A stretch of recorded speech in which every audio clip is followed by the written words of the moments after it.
어떻게 저렇게. 퍼포먼스. 미안해 너를 두고 여기 떠나려니 미안해 미안해 너를 두고 여기 떠나려니 미안해. 뭐야? 두 노래. 와, 이거 뭐야, 이거. 쏘리 내깐 완전 내게 빠져 baby 샤리 눈이 부셔 숨이 막혀 내가 미쳐 baby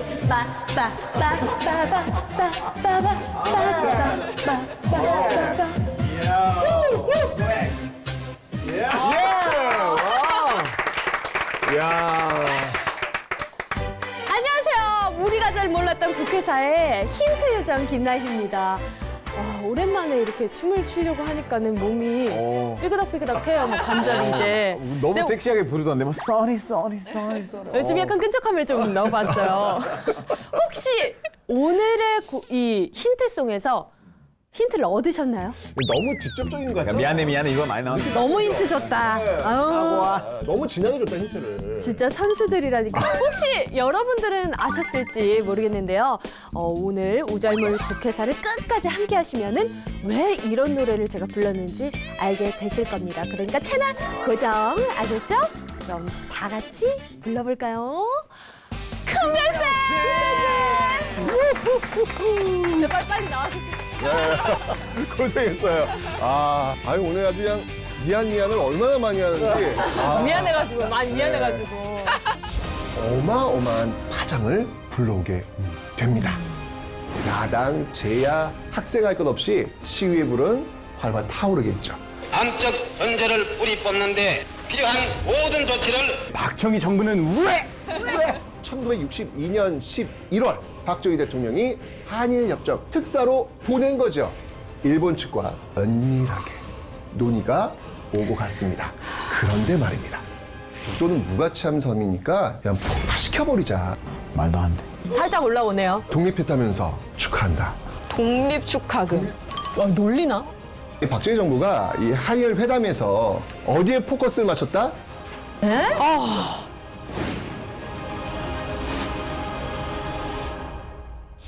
네, 안녕하세요. 대한민국 국민 모두가 우잘알 국회사가 되는 그날까지 함께하는 큰별쌤 최태성입니다. 자, 어떻게 한 주간 잘 지내셨나요? 네, 잘 지냈습니다. 기다렸습니다. 오늘도요, 아주 새로운 분을 한번 모셔봤는데요. 소개하도록 하겠습니다. 반갑습니다. 네, 안녕하세요. 저는 고려대학교 국제학부에 재학 중인 정한비라고 합니다. 오늘 이렇게 우자랄에 대학생 패널로 출연하게 돼서 너무나 영광스럽고요. 이렇게 연예인분들 그리고 최태성 선생님과 함께 국회사에 대해 배울 수 있는 소중한 기회를 얻게 돼서 정말 신나고 설렙니다. 오늘 최선을 다해서 수업에 임하겠습니다. 거의 선수인데요? 왜 이렇게 잘해? 저도 그렇게 생각하고 싶어요. 제가 듣기로는 어린 시절을 프랑스랑 체코에서 보냈다고 알고 있어요.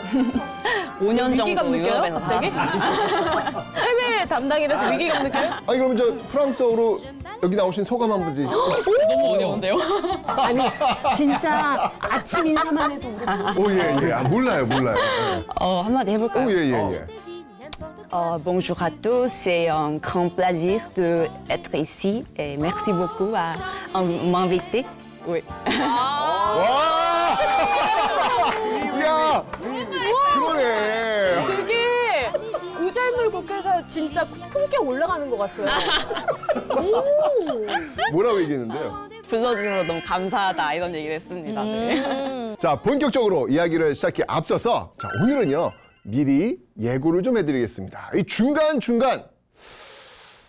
솟구치는 분노. 이게 제가 혈압이 좀 있는데 네. 사실 오늘 이거를 끝까지 갈 수 있을지 모르겠어요. 약간 좀 벌써 혈압이 올라가기 시작하는데. 그래서 오늘 약간 불꽃 느낌의 옷을 입고 왔어요. 그러네요. 불꽃! 네, 분노 게이지 좀 잘 조절해 주시고요. 자, 그러면 우리가 잘 몰랐던 국회사 지금 시작하겠습니다. 불행했던 과거의 한일 관계를 청산하고 영광스러운 새 역사를 창조하기 위한 한일협정이 2월 22일 오후 5시 일본 수상관저에서 정식 조인되었습니다. 박정희 대통령은 한일회담 타결의 즈음에서 담화를 발표하고 우리는 이제 한일 간의 공동의 이익과 공동의 안전과 공동의 번영을 모색하는 새로운 시대에 접어들었는 것입니다. 오늘 주제가 한일협정인데 사실 좀 일본과 우리가 이 관계가 이 감정이 썩 안 좋잖아요. 궁금한 게 하나 있어요. 네네. 근데 요즘 세대는 어떤지 좀 궁금해요. 그렇네요. 네, 제가 오늘 우리 한민 양을 모신 이유가 궁금해가지고 한번 그래서 제가 준비했습니다. 야, 준비된 사람 없습니다. 근데 뭔지 한번 좀. Z세대에게 묻는다. 어허. 그래서 제 친구들은 일본을 어떻게 생각하는지 그리고 왜 그렇게 생각하는지를 물어봤어요. 한번 영상 보실까요?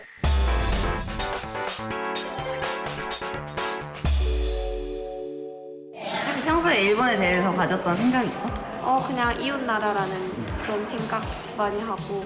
사실 크게 생각하진 않았던 것 같은데 그냥 우리나라 옆 나라이고 뭐 항상 독도와 관련된 문제로 많이 뉴스에서 접했고 그리고 화장품이 유명한 나라? 화장품이 그냥 뭐 평소에는 나쁘다 이런 생각하고 있는 건 아닌데 그래도 한일전 같은 거 한다 하면 그건 무조건 이겨야지 이렇게 생각하는 정 이때가 되면 다들 이상해지는 것 같아요. 2년 전에 굉장히 핫했잖아, 노제팬 운동으로. 아, 그렇지. 그때 이후로 계속 사람들이 그닥 좋게는 생각 안 하는 것 같아. 일본 하면 떠오르는 단어는? 교토? 도쿄? 벚꽃? 벚꽃. 올림픽? 우길기? 노제팬? 평소에 너가 반일 감정이 있다고 생각해? 엄청 심한 편은 아니지만 그래도 한국인이라면 어느 정도 갖고 있는 그냥 그 평범한 정도의 반일 감정을 갖고 있는 것 같아요. 일본에 대해서 뭐 안 좋은 부분이 당연히 있긴 하지만 반일 감정은 없는 것 같아요. 없을 순 없다고 생각하지만 근데 반일 감정이 워낙 많이 만연해 있잖아 우리나라에서는 이미 그렇기 때문에 안 가지려고 노력을 하는 것 같아. 딱히 반일 감정은 없는데 뭐 동의의 표기나 아니면 독도 문제, 위안부 문제 이런 것 때문에 조금 그런 부분이 있는 것 같아요.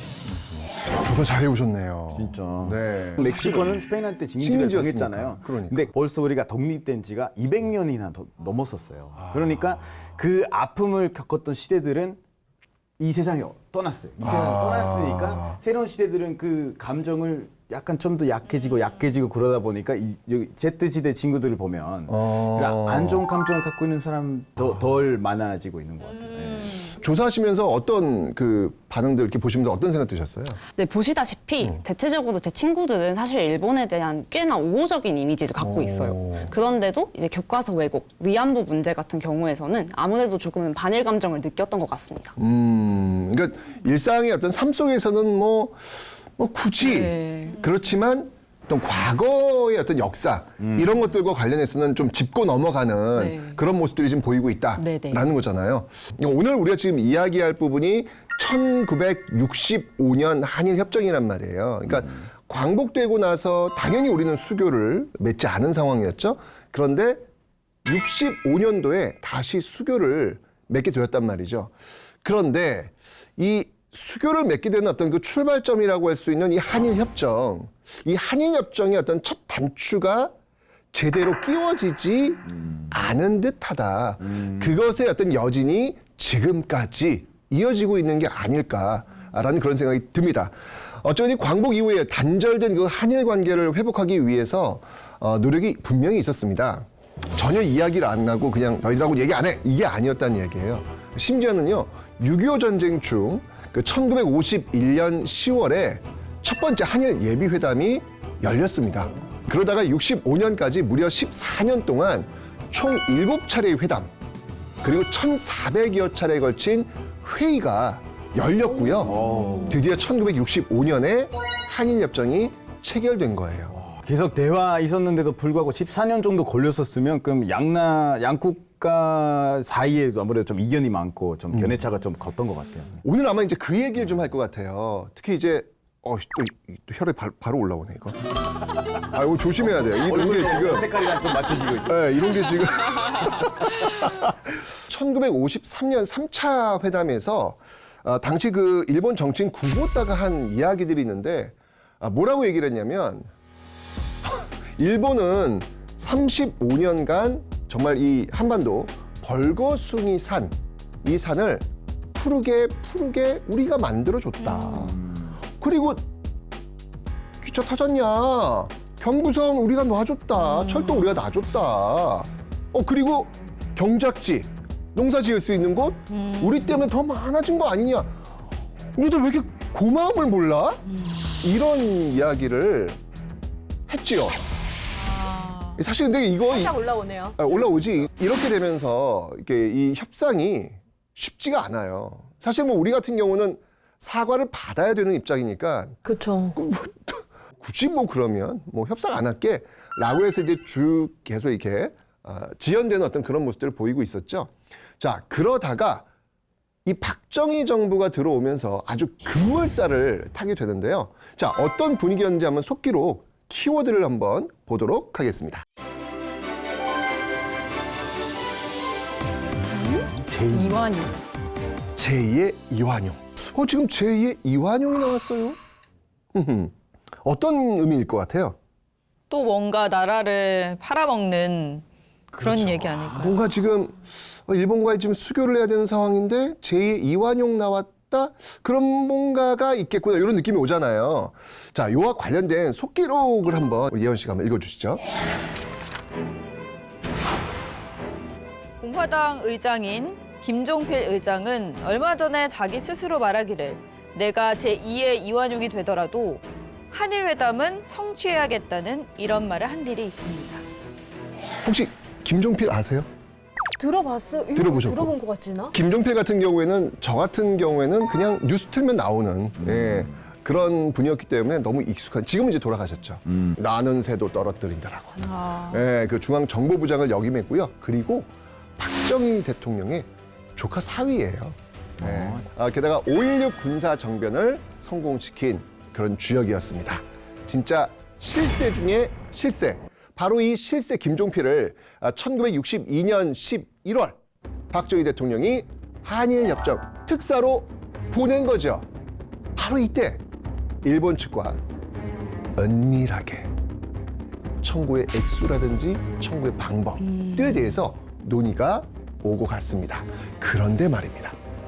약 1년 뒤 바로 일본의 특사로 간 이 김종필과 그쪽과의 내용, 이 내용이 국민들한테 알려지게 되면서 어마어마한 파장을 불러오게 됩니다. 우리 이 내용 혹시 했었어요? 그러니까. 했던 것 같은데 그 김대중 그 필리버스터 아니에요? 그 얘기를. 그때 그쵸? 이게 우잘몰 국회사 이거 의미 있다 진짜. 그러니까 저도 생각했어요. 나 이거 아는데 어디서 배웠지? 맞아요? 네. 정말로. 이거 얹어가는 거 아니지? 아니 진짜로. 좋습니다. 제가 이게 참 진행하면서 이게 뿌듯합니다. 네, 좋아요. 자, 맞습니다. 바로 김종필 오히라 메모. 여기서 나오는 건데요. 바로 이 처음 듣는 시청자분들을 위해 제가 다시 한번 설명을 좀 드리도록 하겠습니다. 김종필 중앙정보부장하고 일본 오히라 외상 간의 그 비밀회담 내용이 담긴 문서. 이걸 바로 김 오히라 메모라고 일컫는 겁니다. 자, 그 메모를 한번 좀 제가 보여드리도록 하겠습니다. 이거 지금 이게 직접 손으로 쓴 거 보이시죠? 이쪽은 이제 오히라 쪽이 쓴 거고 정말 극비리에 이게 원래 국가 대 국가가 만나면 공식 문서화돼야 되는데 얼마나 긴밀히 논의했으면 자기들끼리 이렇게 하는 그런 모습을 지금 보이고 있는 건데 첫 번째 내용이 지금 무상. 그러니까 한국 측, 일본 측 이게 약간 안 맞죠? 양자가 그 중간 단위 3억 불로 10년 기간 단 6에서 10년까지 조기 상환 가능 양순에 건의한다. 그러니까 한 무상으로는 3억 불 일본이 한국에 주겠다. 뭐 이런 내용. 그다음에 유상으로는 뭐 또 이렇게 해가지고 얼마 주겠다 이런 협의. 국교 정상화를 위해 가지고 일본이 한국 측에 얼마를 줄 테니 이걸 양국 측에 지금 수뇌부한테 건의를 하자. 뭐 이런 내용이 지금 여기 적혀 있습니다. 자, 문제는 뭐냐면 문제는 이걸 지금 우리가 왜 받아야 되는 거예요? 사과 받으려고. 네, 그러니까 일단 일제가 우리를 35년 동안 식민 통치 지배를 했잖아요. 네. 그러니까 거기서 인적, 물적, 뭐 정신적 고통이 얼마나 많았습니까? 이제 거기에 대해서 사과를 하고 거기다 배상을 해야 될 거 아니에요. 그죠? 그런 명목을 우리가 지금 받아야 되는 청구권이에요. 그러니까 우리가 영수증을 내민 거죠. 그러면 거기에 동의를 해가지고 줘야 되는데 문제는 여기서 뭐가 발생하냐면 일본 측은 그렇게 생각하지 않는다는 거예요. 우리는 식민지 지배에 대한 배상 청구 받자. 근데 일본 측은 경제개발 자금. 한국이 지금 이제 뭐 경제 성장한다고 하니 우리 옆에 있는 이웃 나라가 도와줄게 경제개발 자금 또는 너희들 독립했다면서 축하한다. 독립 축하금. 놀리나? 말도 안 돼. 독립 축하금. 지금 우리나라가 일본 말고 다른 나라의 식민지가 됐나 봐요. 네, 그래서 그 식민지에서 벗어나니까 일본이 아유 축하해 하고 독립 축하금? 뭐가 좀 이상하지 않아요? 진짜예요, 이거. 그죠? 여기까지가 아니고요. 벌써 올라오시면 안 돼요. 네. 더 올라올 게 많이 있거든요. 네, 좀만 기다리세요. 자, 다음에 그 한일협정 내용을 조금만 더 제가 자세히 한번 보여드리도록 하겠습니다. 자, 여기 지금 영어로 돼 있는데요. 나 영어 나와.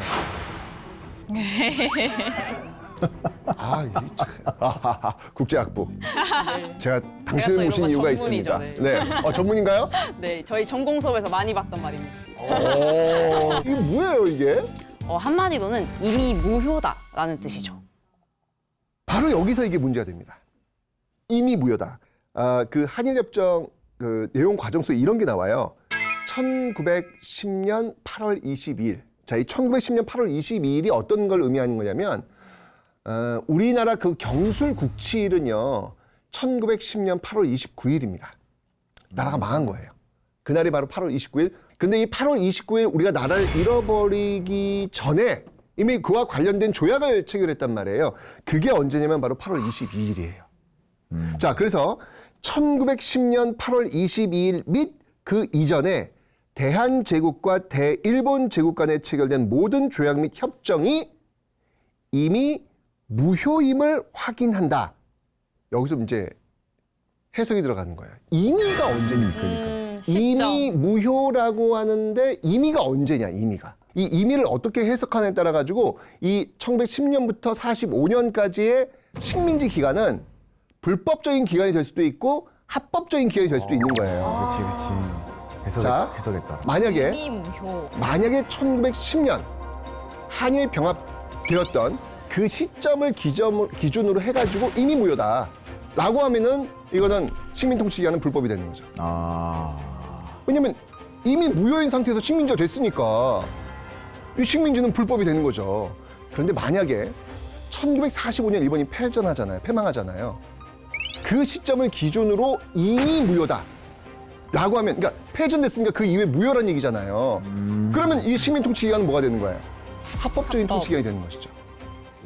그리고 이게 이미를 어떻게 해석하느냐에 따라 가지고 시점에 일본은, 따라서. 네, 죄가 없을 수도 있고 죄가 있을 수도 있고 이게 달라지는 거예요. 진짜 애매하게 했어요. 일부러 이렇게 쓴 것 같아요. 일부러. 네, 왜냐하면 국제법에서는 이 각국의 이익을 위해서 약간 의도적으로 모호하게 단어를 선정하는 경우가 많이 있거든요. 왜 그래요?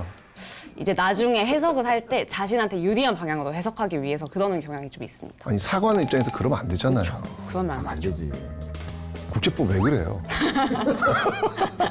아니 사과를 하는데 나야 미안해. 내가 잘못이야. 내가 너한테 잘못했어. 나 용서해줘. 이게 사과지. 이게 사과지.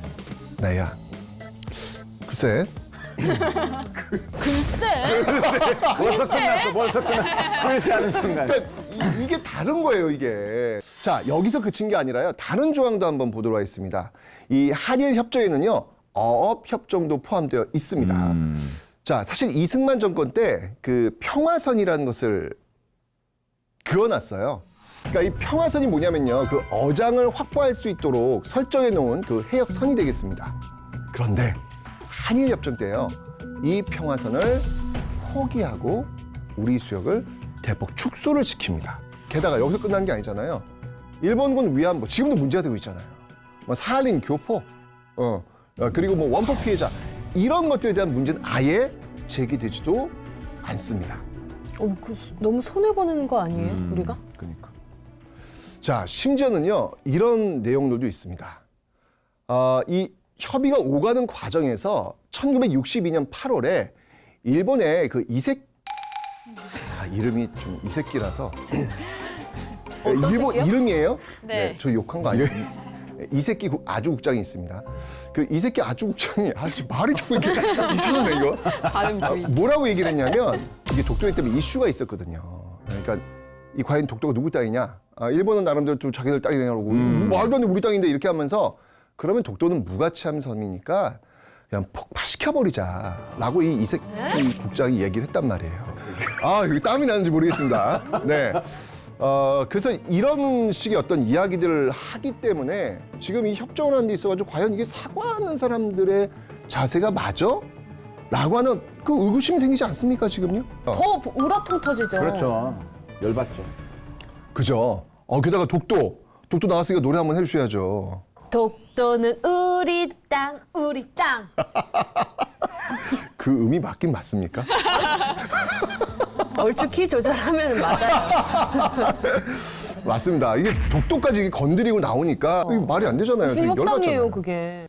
일본은 이런 식으로 사과를 안 하면서 넘어가게 되는데 이런 문구가 들어가긴 해요. 한일 양국의 오랜 역사 가운데 불행한 기간이 있었던 것은 참으로 유감스러운 일로서 깊이 반성하는 바이다. 라는 말을 하기는 합니다. 자, 그런데 여러분 보세요. 불행한 기간이 언제예요? 명시가 안 돼 있어. 임진왜란에 대한 사과를 받을까? 이 명시가 안 돼 있으니까 네. 과거에 뭘 잘못했는지에 대한 그 내용이 없는 거예요. 내용도 없고 기간도 없고 그냥 뜬금없이 그냥 그래 미안해. 진짜 사과 같지 않아. 그러니까 이렇게 되면서 공식적인 사과는 단 한 번도 없게 된 것입니다.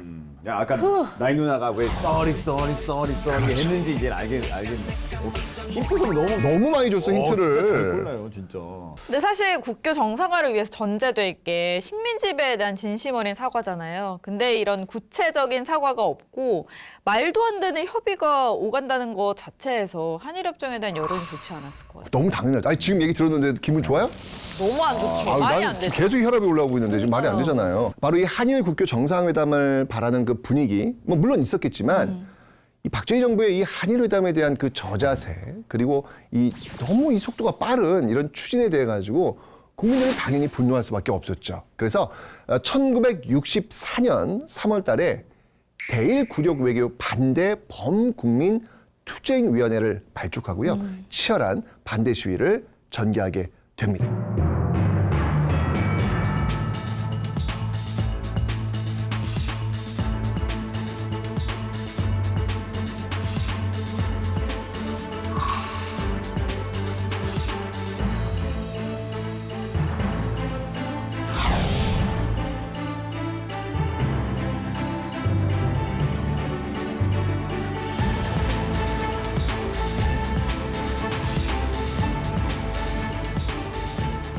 군사 쿠데타로 등장한 박정희 정권이 이 한일 국교 정상화를 위해서 추진을 많이 했었죠.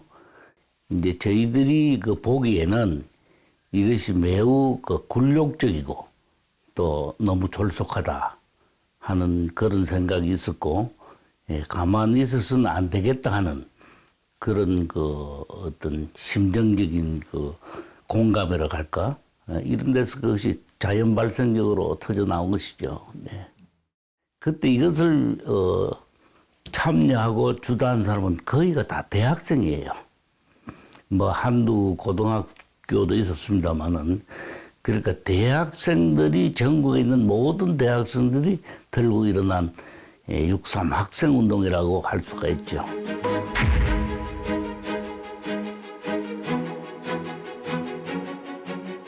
제가 그때 서울대학교 민비회장을 하고 있었습니다. 민족주의 비교연구회라고 하는 그 학생 서클이에요. 그래서 그때는 이제 민비에서 이 한일 관계를 우리 나름대로 공부를 많이 했습니다. 이제 의식이 높았죠. 우리가 가만히 있을 수 없다. 해서 이제 처음에는 비밀리에 이걸 이제 한 서너 명이 이걸 데모를 하기로 하고 이걸 진행을 시켰죠. 그래서 3월 24일 날 이제 서울 물리대가 제일 먼저 하고 1시간 반 후에 고대가 하고 또 1시간 반 후에 연대가 하고 이렇게 3개 대학이 그날 동시에 터졌습니다. 그날 3.24를 할 때 일본 이케다 수상, 그다음에 한국에는 이제 상징적으로 이완용 하고 둘 인형을 만들어 가지고 그것을 하형식을 했어요. 그러니까 우리가 일본에 대해서 그 지니고 있는 그 감정을 그런 식으로 이제 표출을 한 거예요.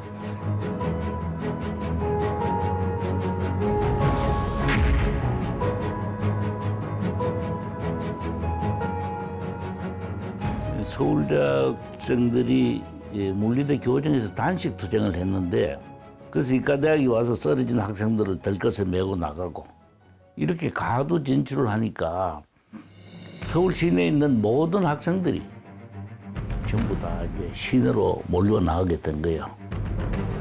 그러니까 정부로서도 뭐 계엄을 불가피하게 폈겠죠. 엄청나죠? 네, 저희가 사실은 영상을 볼 때 뭐 4.19, 5.18, 6월 항쟁 영상은 많이 봤는데 사실 이 6.3 시위 영상은 잘 못 봤는데 어마어마했습니다. 이 6.3 한일 반대 시위에는요, 전국에서 약 5만 명에 달하는 그 시민들 또 학생들이 주도해서 시위에 참여했다고 합니다.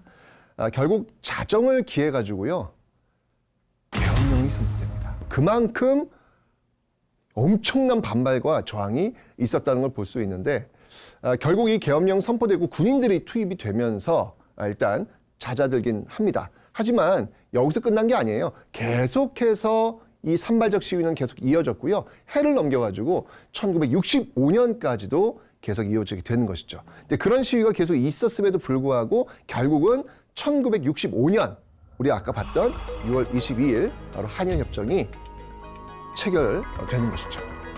선생님 질문 네. 있습니다. 왜 박정희 정부는 그러면 자세를 굳이 낮추면서까지도 일본과 협정을 서둘러서 체결하려고 했던 건가요? 좋은 질문입니다. 네. 자, 여기서 잠깐. 또 나왔다, 또 나왔다. 잠깐. 또 그것이 알고 싶냐? 이거예요? 그렇습니다. 와. 여러분들은 열정적으로 요청을 하셨기 때문에 다시 한번 돌아오는 그걸 국회사. 그것이 알고 싶냐? 돌아왔습니다. 좋아요. 없이. 네. 넌 나에게 모욕감을 줬어. 제가요? 넌 말고. 일단 반대 시위가 전국에서 일어나는 와중에 박정희 정부는 왜 한일협정을 성사시켰을까요? 지리산 그의 오벌 등의 소설을 통해서 현대사의 이면을 버헤치는 소설가이자 언론인 이병주는 이렇게 얘기를 했다고 합니다. 한마디로 분돈에 눈이 어두워 창기적인 안목을 가지지 못한 탓이고 한편 미국에 대해 굿포이가 되고자 했던 때문. 이게 무슨 뜻일까요? 설명해 주십시오. 이 박정희 정부가 어떻게 들어섰느냐, 바로 5.16 군사 정변을 통해서 들어온 겁니다. 민주정부를 이렇게 불법적 방법에 의해 가지고 정권을 탈취한 거나 마찬가지잖아요. 자, 이러다 보니까 정통성과 명분이 많이 부족할 수밖에 없어요. 그럼 이거를 상쇄시키는 방법은 딱 하나예요. 이제까지 이전 정부가 못했던 거, 바로 잘 살아보세. 경제 발전이었던 거예요. 근데 중요한 건 뭐냐면 경제 발전하면 뭐가 필요해요? 돈이 필요할 거 아니에요. 그죠? 박정희 정부로서는 무슨 일에 또 돈을 확보해야 된다라는 게 첫 번째 목표였고, 두 번째 또 이유가 있다면 당시 미국의 입장을 좀 봐야 될 텐데, 지금 이 소련과 이 중국이 있지 않습니까? 이 공산국가가 있단 말이에요. 이런 상황 속에서 이 한국과 미국과 일본, 이 한미일, 이 안보 체제가 형성이 되어야 바로 이런 사회주의 국가의 어떤 그 침략 뭐 이런 어떤 것들을 막아낼 수 있겠다는 판단이 들었던 것이죠. 그래서 한미일 동맹 체제를 굳건히 해야 되는데, 얘들이 이렇게 자꾸 싸워. 이게 자꾸 싸우는 거에서 미국의 입장에서도 빨리 이 문제를 해결할 필요가 있겠다. 어떻게든 수교를 빨리 해가지고 한미일 동맹 체제를 만들어야 되겠다라는 그런 압박이 있었던 거예요. 그러니까 이런 박정희 정부의 어떤 그 경제적인 어떤 그런 돈의 어떤 그 필요성, 그리고 미국의 한미일 동맹의 압박, 이런 것들이 맞물려 들어가면서 아주 굉장히 빠르게 한일협정 그 과정이 만들어지게 되었던 것이죠. 그런데 또 말입니다. 제가 알기로는 박정희 대통령이 일본이랑 인연이 굉장히 깊다고 들었습니다. 맞습니까? 시조당하고 계셔. 네, 맞습니다. 이제 박정희 대통령 같은 경우에는 일제 강점기 때 그 만주 군관학교에 입학을 했었고요. 이후에 일본 육사에 또 들어가서 거기서 이제 임관할 정도입니다. 그리고 기본적으로 일본에 대해서 잘 알고 있어요. 일본의 어떤 문화라든지 일본의 어떤 경제 성장 이런 것들에 대해서 우호적일 수밖에 없었죠. 10월 유신 있잖아요. 네. 그 유신이라고 하는 그 단어도 역시 일본의 메이지 유신. 여기서 굉장히 영감을 받아가지고 밀어붙인 그런 모습들이 있고요. 그러니까 굉장히 일본 문화라든지 일본 역사 정치에 굉장히 우호적일 수밖에 없어요. 그렇네요. 그런 상황 속에서 내가 잘 아니까 일본식 어떤 모델 같은 것들을 빨리 수용해가지고 우리가 빨리 경제 개발해야 된다. 이런 것들이 이 박정희 대통령한테 충분히 갖춰질 수 있었겠다. 이렇게 볼 수 있겠죠. 그렇다고 하지요. 오늘도 내일도 내일 모레도 그할 국회사 그것이 알고 싶냐? 준비한 내용은 여기까지입니다. 채널 고정하십시오. 네, 중요한 거는요. 이 박정희 정부가 이 한일회담에서 어디에 포커스를 맞췄다? 경제. 이거. 예, 제가 얘기했잖아요. 경제협력 자금에 포인트를 두었다라는 것이죠. 그래서 아무래도 이 과거사 청산에는 그닥 관심이 없었던 거예요. 그러니까 35년간 일제강점기차에서 인적, 물적, 정신적 이 고통, 엄청난 잦은 수탈 속에서 당했던 이런 것들에 대한 사과 없이 국교 정상화의 첫 단추를 끼웠던 것입니다. 그럼 그렇다고 해서 배상을 그럼 제대로 받았느냐? 일제강점기에 우리가 어떤 인적, 물적 수탈 속에서 나온 그 영수증, 항목들이 있어야 되는데 그게 없는 거예요. 그냥 총액만 받아버린 거죠. 근데 이 총액이 그럼 많은 거냐?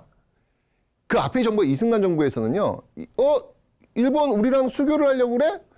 그러면은 뭐 적어도 20억 불은 일단 줘야지. 이렇게 이야기를 했단 말이에요. 근데 아까 보시면 알겠지만 유상차관이 몇 억 불? 3억. 3억 불. 20억에서 3억. 3억으로. 이거 뭔가 지금. 너무 차이가 크네요, 그렇죠? 맞아요. 사실 엄청난 큰 돈을 준다고 해도 진정한 사과 없이는 좀 마음이 안 풀리는데 20억이었던 게 3억이 됐다라는 것 자체가 말도 안 돼. 근데 사실 그 일본한테 받은 돈은 피해자들한테 가야 되는 돈이잖아요. 그렇죠. 근데 그때 1965년에 협정이 제대로 이루어지지 않아서 피해자들이 아직까지도 일본 국가나 그 기업들을 상대로 소송을 하고 있다고 들었거든요. 맞아요. 자, 일단 이 받은 돈에 대해서 한번 우리가 좀 살펴봅시다. 그럼 이 돈이 그럼 푼돈이냐? 그건 아니에요. 이건 정말 우리 경제 성장하는 데 있어가지고 너무나도 소중하게 쓰였던 그런 돈입니다. 우리가 잘 알고 있는 경부고속도로. 네. 여기도 이 돈이 들어가고요. 그다음에 또 우리 중화공업 상징적인 기업 있죠? 포항제철. 여기에도 이 자금이 들어가고요. 예, 아주 곳곳에 이 자금이 아주 소중하게 들어간 것은 사실입니다. 네. 경제 발전하는데 도움이 그렇죠. 되군요. 예, 그래서 굉장히 소중하게 쓰여진 그 측면은 분명히 있습니다. 그런데 일본은 또 이제 이러는 거예요. 너희들 그거 알아? 우리는 너희들한테 결정적으로 두 번의 도움을 주었어. 첫 번째는 일제강점기 때 우리가 기차 놔주고 우리가 땅도 넓히고 우리가 너희들 근대로 만들어준 거 아니야. 두 번째 도움 뭔지 알아? 너희들 대한민국 경제발전 한강규정 만들 때 우리가 돈 줬다? 그래서 이 경부고속도로 놓는 거 아니니? 이렇게 얘기를 하는 거예요. 이렇게 답답하다. 왜냐면 이게 사과가 있다 없다. 사과가 없는 상태에서 이렇게 주니까 일본은 그래 경제개발 자금, 독립축하금 고마워해야지 우리한테 이렇게 빌미를 주어버리게 된 겁니다. 게다가 여기 이런 내용이 있어요. 한일 청구권 협정 제2조에 보시면요. 재산, 권리 및 이익과 청구권에 관한 문제가 완전히 그리고 최종적으로 해결된 것을 확인한다라는 조항을 집어넣어가지고 이제 완전히 끝났다는 거야. 더 이상 이야기하지 말라는 거예요. 그래서 식민지배에 대한 배상 문제, 사과 문제 지금까지도 일본 측이 항상 하는 논리가 뭐예요? 너희들은 언제까지 우리 보고 사과하라 그래? 65년 한일협정 때 다 끝났잖아. 이게 지금 여기까지 오고 있는 거예요. 그러니까 한일협정이 완벽히 이게 식민지 그 배상과 관련된 문제가 딱 규결됐으면 이런 얘기 없죠. 저 단추가 이래서 중요하나 봐요. 맞아요. 이런 그 굴욕적인 한일협정이 이제 국민들이 다 반대했는데 그 한일협정 초임 이후에는 어떻게 됐나요? 네. 이 한일협정 조인 소식이 전해지면서 단식을 하던 이 서울대 학생들이 민족 주체성 확립이라는 혈서까지 쓰면서 그 억울함을 토로하게 됩니다. 이 대학생들이었거든요. 만약에 우리 학생이 그 현장과 그 시간에 있으면 어땠을 것 같아요? 굉장히 허무하고 허망했을 것 같아요. 정말 나라를 2번 뺏긴 기분? 그런 기분이 들 것 같습니다. 자, 이렇게 정식 조인했잖아요. 근데 여기서 끝난 게 아니에요. 최종적으로 결론이 나려면 마지막 단계를 거쳐야 됩니다. 그 단계가 바로 국회 비준입니다. 이래야 이제 이 조약이 발효가 되는 거거든요. 이 비준돼야 되는 상황이 있었기 때문에요. 시위는 사그라지지 않았고 계속됐습니다. 학생들은요. 일제 상품 보이콧 이런 것들을 외치면서 일장기 또 일본 상품을 소각하기도 했죠. 노노재팬 운동이 이것도 있었네요. 맞아요. 또 질문이 있습니다. 그 질문이 왜 이렇게 많아요 오늘? 좋아. 한일협정에 대해서 국회는 어떤 움직임을 보였나요? 전국을 찌른다. 맞죠. 우리가 사실 오늘 우리가 지금 이 방송의 핵심이 뭐냐면 굵직한 현대사가 진행되는 과정에서 과연 국회는 무엇을 했느냐.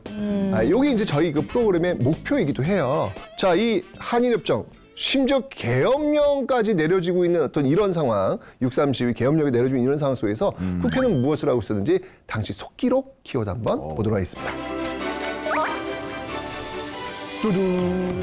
오, 사퇴. 세게 나왔죠? 어허. 네, 의원직 사퇴. 자, 이와 관련된 속기록 내용 한번 보도록 하겠습니다. 여러분들도 잘 아시다시피 오늘날 야당은 이에 이미 일부 인원이 탈당에 의한 의원직 사퇴를 결심하여 등원을 하고 있지 않습니다.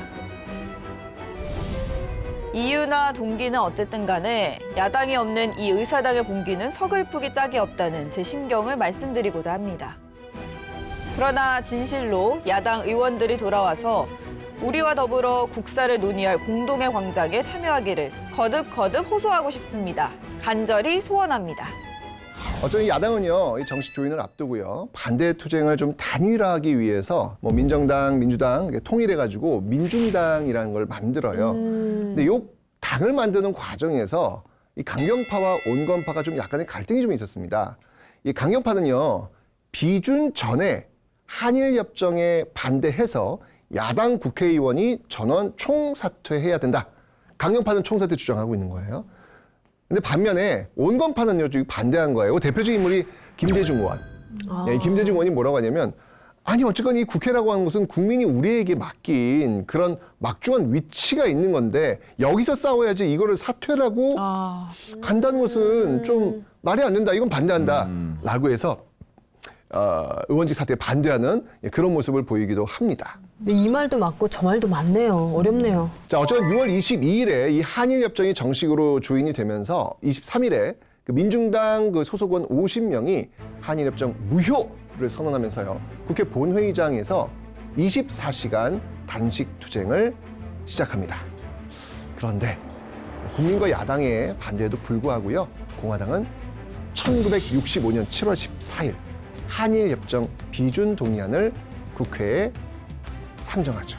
비준 후에는요, 이 민중당은요, 물론 이제 강경파, 온건파 할 것 없이 대부분이 이제 국회를 보이콧하고 사퇴서를 작성하면서 맞불을 놓기는 합니다만, 역사의 수레바퀴는 계속 굴러가고 있는 겁니다.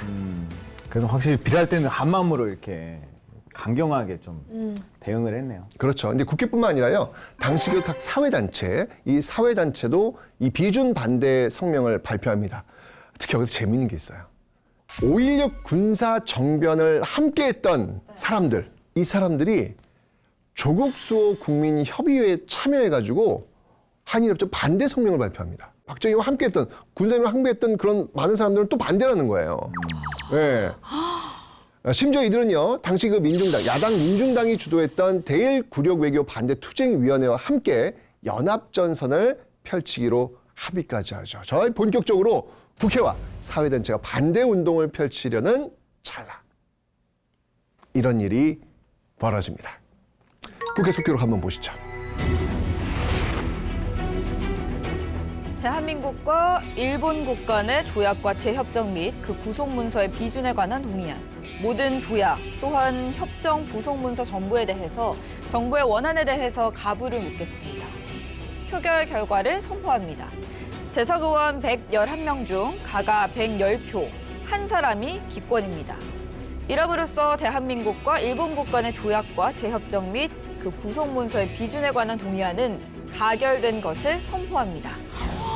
뭐예요? 한일협정 비준안이 통과된 거예요? 네. 111명 중 찬성, 가가 네. 110표예요. 한 사람이 기권. 분명히 아까 야당 반대한다고 막 그랬잖아요. 근데 이거는 이 정도면 거의 참석을 안 한 거 아니에요? 정답. 맞습니다. 네, 바로 당시 야당 의원들은요, 전원 불참을 합니다. 그래서 여당이었던 공화당, 그 무소속 의원 한 명만이 출석을 하죠. 바로 날치기로 이 비준안이 국회 본회의를 통과해버린 겁니다. 일제강점기 과거사 청산을 위한 건데 이렇게 그렇죠. 날치기도 된다고요? 정말로 지금 말씀하신 대로 너무나도 중요한, 이 당시에 그 분노가 장난이 아니었죠. 야당, 제야, 학생할 것 없이 정말 이 충격을 받게 됩니다. 당연히 시위의 불은 더 활활 타오르겠죠. 특히 이 8월 중순 이후에 학교가 개학을 하면서 어떻게 됐을까요? 개학했으니까 학생들이 학교로 오니까 시위는 더욱더 커졌겠네요. 폭발적으로 터지게 되는 것이죠. 자, 이 학생들이 지금 와서 지금 시위하고 있는 그런 모습들 보여지고 있습니다, 지금. 자, 이때 특별 담화문 발표합니다. 만일 그 책임을 다하지 못하는 무능한 교직자나 학교 당국에 대해서는 엄격한 책임을 추궁하고 가치 없는 행정 조치를 취할 것을 경고해 주는 바입니다. 그리고 8월 26일 드디어 위수령을 발동시킵니다. 군대가 또 이제 동원된 거죠, 지금.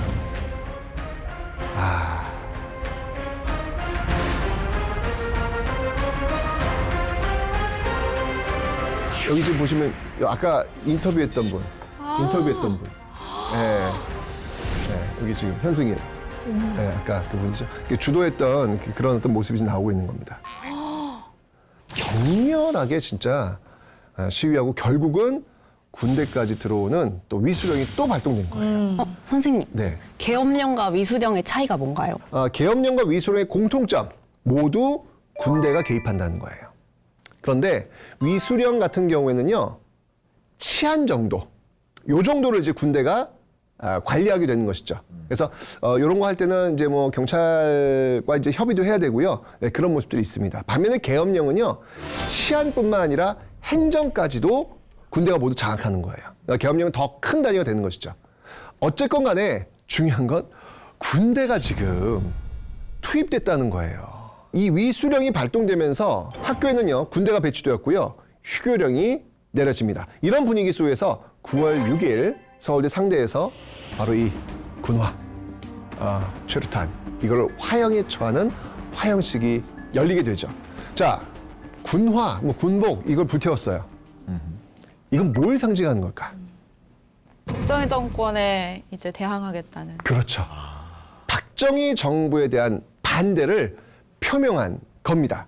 사실은요, 5.16 군사정변이 일어났을 때 일부 지식인들 사이에서는요, 일말의 희망이 있었어요. 뭔가 그래, 새로운 시대를 한번 열어보려는 어떤 그런 개혁이 펼쳐질 수도 있을 거야 라고 하는 희망이 좀 있었어요. 그런데 그렇게 하면서 그 5.16 군사정변으로 출발했던 이 박정희 정부를 지원하고 지지했던 그런 지식인들이 완전히 돌아서게 된 계기가 바로 이 한일협정이었습니다. 이거는 말이 안 된다. 우리의 어떤 기대를 접겠다라고 나온 어떤 그런 모습인데, 이때 서울대 상대에서 시위하니까 그럼 서울대 상대 없애! 라는 이런 저기 고대 국제학교요?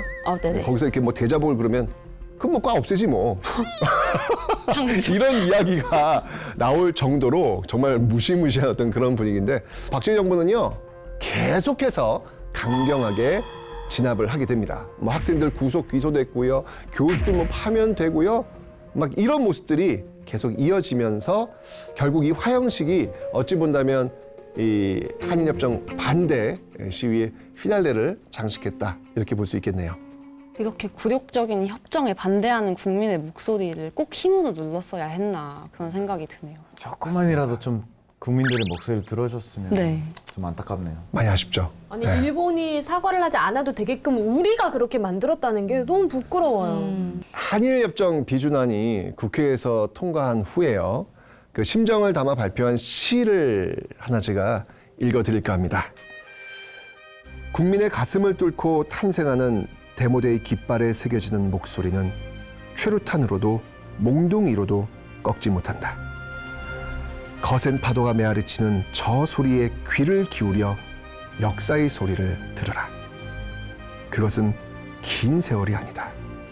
결코 잊을 수 있는 세월이 아니다. 원조로 선조의 무덤에 집을 짓겠는가? 배상을 받아도 씻을 수 없는 결의의 가슴을 보아서 읽을 줄 모르는 사람들은 결국은 일렁이는 피의 바다에 외롭게 뜬 고도다. 저는 여기서 이 시 중에서 역사의 소리를 들어라 라고 하는 그 식구가 아주 가슴에 와닿더라고요. 정말 이 행위가, 이 모습이 과연 이후 역사에 어떻게 남게 될지 그 역사의 소리에 귀를 기울여야 된다는 그 외침, 이 외침이 참 가슴에 와닿지 않나 그런 생각이 들었습니다. 어쩌니 국민의 동의 없이 이루어졌던 이 한일협정을 통해서 한국은 일본의 자본과 기술을 도입해서요 경제개발에 박차를 가하게 됩니다. 그리고 우리는 한강의 기적을 또 이뤄낸 거 그것도 맞습니다. 그런데 일본의 진정한 사과 없이 재개되었던 이 양국의 관계로 인해서 지금까지도 한국과 일본은요 가까우면서도 먼 나라로 남아 있습니다. 일본군 위안부 배상금 합의, 또 계속되는 교과서 왜곡 등의 문제, 이런 문제가 지금 해결되지 않고 있죠. 며칠 전에 또 우리나라 그 경찰청장이 독도 방문했더니 또 일본이 한미일 외상회의, 한미일 그 회의를 또 보이콧하는 그런 일까지 벌어졌습니다. 이게 계속해서 지금 뭔가 그런 것 같아요. 맨 처음에 살짝 벌어졌던 그 두 선이 있는데 이 두 선이 계속 가게 되면 어떻게 될까요? 만나지 않죠. 계속 벌어지잖아요. 네. 이게 마치 지금 그때 한일협정에서 살짝 틀어졌던 그 두 개의 선이 지금까지 오면서 계속 벌어지고 있는 거는 아닌지 그런 생각이 듭니다. 일본군 위안부 생존자 이용수 할머니께서 이런 말씀하셨더라고요. 내 나이 92세, 사과받기 딱 좋은 나이다. 영화 대사의 한 장면인데요. 정말 하루빨리 좀 잘못을 인정하고 진정한 사과를 할 수 있었으면 좋겠어요. 이렇게 말씀을 하시기까지 너무 오랜 시간이 흘렀잖아요. 글쎄 말이에요. 자, 이제 우리가 마지막 빼놓을 수 없는 코너죠. 저는 정말 기대되는 그런 순간이 되겠습니다. 자, 바로 하자, 가위바위보. 자, 바로 이겁니다. 오늘의 우잘알 한마디. 오늘 나는 이것을 알게 되었다. 오늘 나는 굴욕 협정에 반대하는 대학생들의 반응에 대해 알게 되었다. 그래서 그렇죠. 정말 저랑 비슷한 나이셨을 그분들이 얼마나 목숨을 걸고 싸웠는지 그런 것들이 참 인상 깊고 마음이 아팠습니다. 좋았습니다. 네, 자 점점 좁혀지고 있습니다. 나희 씨. 오늘 나는 시기의 중요성에 대해 알게 되었다. 시간이 흐르잖아요. 우리가 정말 첫 단추가 잘못 끼워진 거를 바로 잡으려면 더 시간이 흐르기 전에, 그래서 사과에도 시기가 있다고 생각해요. 지금이라도 더 늦기 전에 어떤 조치를 취해서 좀 사과를 확실하게 받아내고 싶습니다. 나이 누나가 얘기를 했던 거는 더 붙어서 말하면 될 것 같은, 오늘 나는 사과의 필요성을 알게 됐다. 왜냐하면 똑같이 이제 멕시코, 한국처럼 그 식민지배를 당하고 독립해온 그 나라의 국민으로서 더 공감하는 내용이 많이 나왔었어요. 근데 지금 멕시코 보면 멕시코도 사과 못 받았어요. 스페인한테 못 받았으니까 지금 현재 대통령은 사과를 해야 돼 발표했었어요. 몇 년 전에 얘기를 했는데 문제는 뭐냐면 이제 국민들은 다 관심이 없어요. 그러니까 오히려 왜 저래? 약간 이런 반응이 더 많았었어요. 왜냐면 이제 그런 거에 대한 특별한 감정이 없고 그러다 보니까 이제 사과 받는다고 하더라도 늦었어요, 많이. 그러니까 한국은 아직 그 멕시코만큼은 그 시간에 안 흘렸지만 더 늦어지기 전에 진짜 받을 수 있었으면 좋겠다. 멕시코처럼 그런 안타까운 사례가 되지 않았으면 좋겠다라는 마음이 확실히 들더라고요. 좋은 의견이었습니다. 마지막입니다. 한숨 일단 나오시죠. 이게 굉장히 고통스러운 자리입니다. 아니 네. 저는 늘 이거 하면서 누가 나와 마음이 통하나 이렇게 지켜보거든요. 근데 오늘은 이제 한비 학생이랑 마음이 좀 통하더라고요. 오늘 나는 깨어있는 대학생들에 대해서 좀 다시 한번 생각을 하게 되었는데 저는 볼 때마다 이렇게 대학생들이 시위하는 장면을 보면서 내가 저때 대학생이라면 과연 나는 저렇게 할 수 있었는가를 좀 생각해 보게 되는 것 같아요. 만약 제가 그 상황에 가게 된다면 또 언젠가 그런 상황이 왔을 때 좀 용기 있게 나설 수 있었으면 좋겠다. 꼭 그렇게 해야겠다라는 다짐을 하는 시간이었습니다. 네. 이런 그 역사 사례를 보면서 느낀 게 뭐냐면 사과는 타협하는 게 아니구나 라는 걸 제가 배운 것 같아요. 사과는 진정성이 있을 때 비로소 사과라고 하는 단어가 들어가는 거구나. 이렇게 타협하는, 이렇게 사과 같지 않은 사과는 이건 계속해서 역사의 문제로 남을 수밖에 없구나 라는 것을 저는 계속해서 배운 것 같습니다. 여러분의 소감도 궁금한데요. 국회방송 SNS 우잘모 국회사에 오늘 나는 무엇을 알게 됐다 남겨주세요. 기억에 남는 댓글을 남겨주신 분께는 우리 최태성 선생님의 사인이 담긴 도서 한 권을 보내드리도록 하겠습니다. 지난 시간의 당첨자는 SNS에서 확인하실 수 있어요. 네, 모두가 우잘알 국회사가 되는 그날까지 저희가 꼭 함께하겠습니다. 자, 오늘도 시청해주신 여러분 감사합니다. 다음 주도 봐요. 안녕히 계세요.